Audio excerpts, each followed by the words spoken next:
You can buy a bottle of Canadian ice wine in a Tokyo grocery store, or tap a screen and have a smartphone designed in California and assembled in China arrive at your door days later. This ease of movement is a recent invention. Before 1944, international trade was volatile. The Great Depression led governments to manipulate and devalue their currencies to protect local jobs, a move that paralyzed global trade and deepened the economic collapse preceding World War II. During the war, Allied leaders identified a pattern. Economic instability creates the dissatisfaction that breeds political extremism and military conflict. To prevent another global war, they sought a standardized economic rulebook to stabilize the world's wealth. In July 1944, delegates from 44 nations gathered at the Mount Washington Hotel in Bretton Woods, New Hampshire. They spent 3 weeks negotiating a new international monetary system from the ground up. British economist John Maynard Keynes served as a primary architect of this system. He argued that to save capitalism from its own cycles of collapse, governments had to play a direct, significant role in managing the economy. The integrated global economy was drafted in a hotel to provide the stability necessary to prevent a Third World War. The delegates established 2 major institutions to maintain the new order. The first was the International Monetary Fund, or IMF, which oversaw a system of fixed exchange rates. Global currencies were tied to the US dollar, which was pegged to gold to ensure stable values for trade. The IMF also acted as a global financial safety net, providing short-term loans to member countries struggling to pay their debts. The second pillar was the World Bank. While the IMF handled short-term currency shocks, the World Bank focused on long-term assistance. It began by funding the reconstruction of post-war Europe, and later shifted to financing development and infrastructure in the world's poorest countries. These institutions operate on different funding models. The IMF relies on quotas, subscription fees from 189 member countries, based on their economic size. The World Bank, however, finances its projects primarily by issuing bonds to global investors.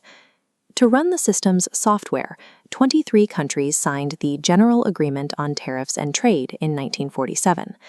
This treaty established rules to eliminate retaliatory tariffs and ensure that imported goods were treated the same as domestic ones. By the 1950s, this Keynesian machine dictated the flow of global wealth through strict rules and managed government oversight. This managed system fractured in 1971. Facing high inflation from the costs of the Vietnam War and new social programs, President Richard Nixon closed the gold window, making the US dollar inconvertible to gold. The fixed exchange rate system shattered. Since 1976, major currencies have operated on floating exchange rates, where a dollar's value is decided by supply and demand on the foreign exchange market. This shift favored the theories of economist Friedrich Hayek. He argued that societies are too complex for central planning, and that true prosperity requires radical deregulation and the natural competition of a free market. With the collapse of the gold standard, control over the global economy moved from government planners to the open market. The end of the Cold War and the opening of China's markets in the late 1980s abruptly integrated over 1 billion new people into the global capitalist system. Technology accelerated this integration. Computers and the early internet decentralized money markets, making national borders less relevant to the movement of capital. This created what economist Thomas Friedman called the electronic herd.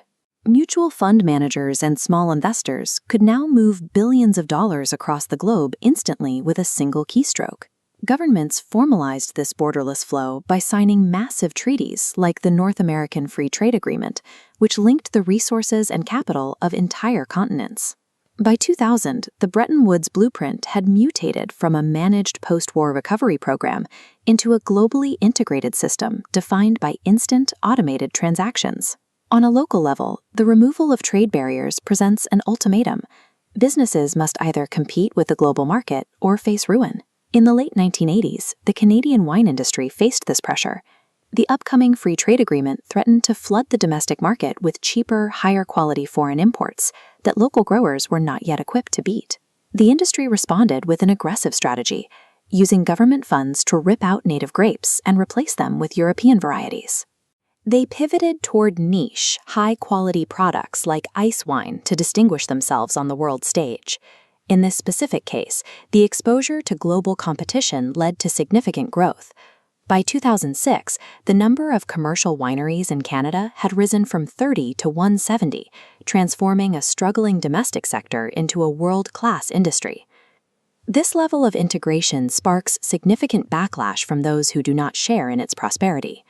Critics argue the machine ignores the human and environmental costs of its rapid expansion.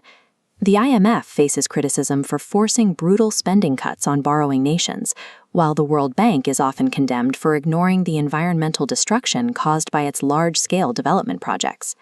There is also the issue of national sovereignty. Treaties like NAFTA can include proportional sharing rules that restrict a government's ability to cut off resource exports to neighbors, even during a domestic shortage. The institutions argue that despite these flaws, the system promotes global stability, provides vital emergency lifelines to failing economies, and has helped raise living standards across member countries. These rules were engineered at Bretton Woods in 1944. Because the global economy is a manufactured system, it remains a set of choices that can be challenged, redesigned, and rewritten.